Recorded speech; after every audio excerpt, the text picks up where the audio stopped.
Well, hello there, people. Here come a little goofy story.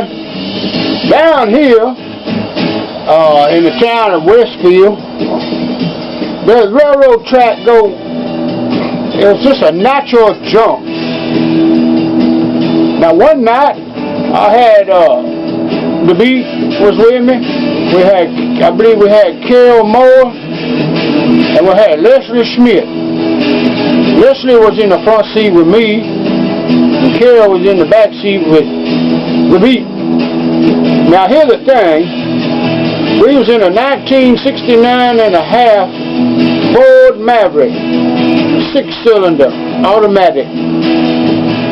Well, this railroad track was way up like that, you know. So we went down about a mile and we turned around and we're gonna, I'm gonna show the little girls how to jump. How you make a car jump. I'm talking jump now. We turn around, we head back towards that railroad track.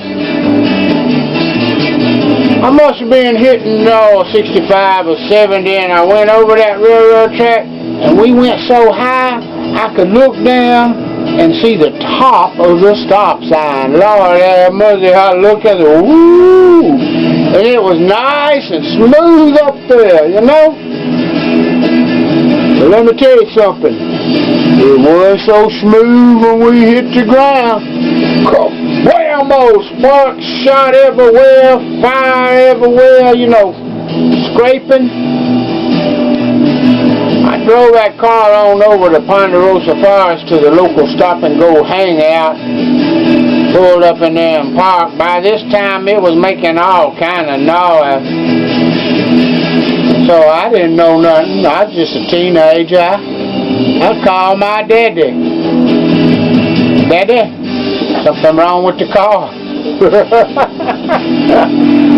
Old JD come over there to check it out, and Lord have mercy, he looked up under that car. He said, there ain't no oil pan on there. And he got to look, he said, the whole damn bombs, what'd you do with this car? No, I ain't did nothing, Daddy. I ain't did nothing. He just started making noise like. Anyway, he kind of figured what had happened. But we really showed them girls a beautiful ride, you know.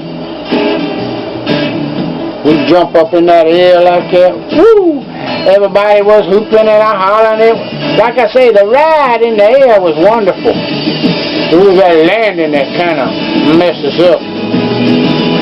Which reminds me of something else. I used to work in the elevator trade and building them elevators.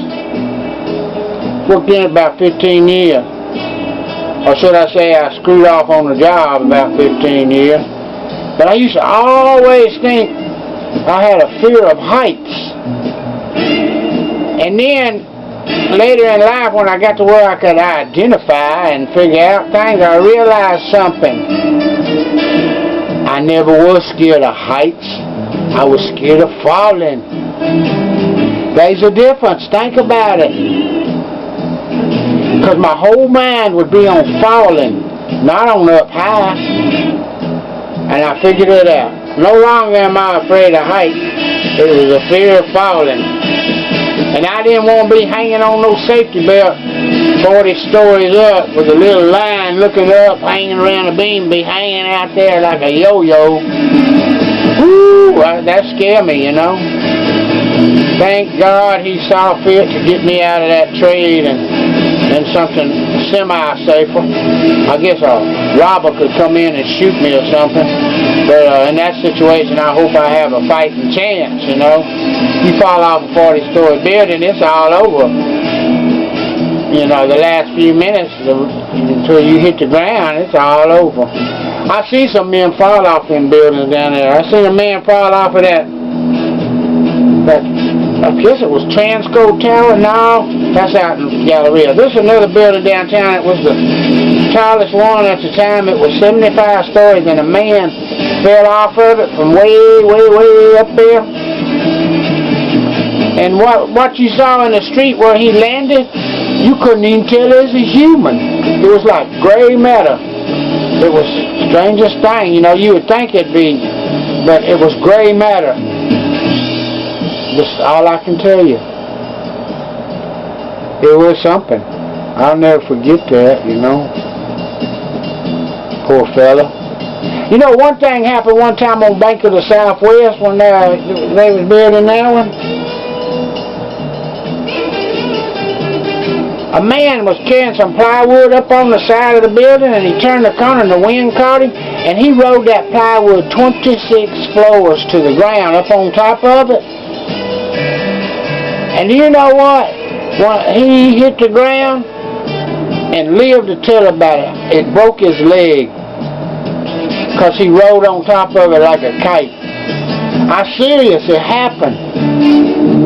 Unbelievable. Broken leg. I'm sure he'd have rather had nothing, but he had a broken leg, but that was quite a deal, wasn't it? Well, that's about it for tonight, and I'll be talking to y'all here a little later when I come up with some other stories to tell y'all about. But in the meantime, don't forget to boogie.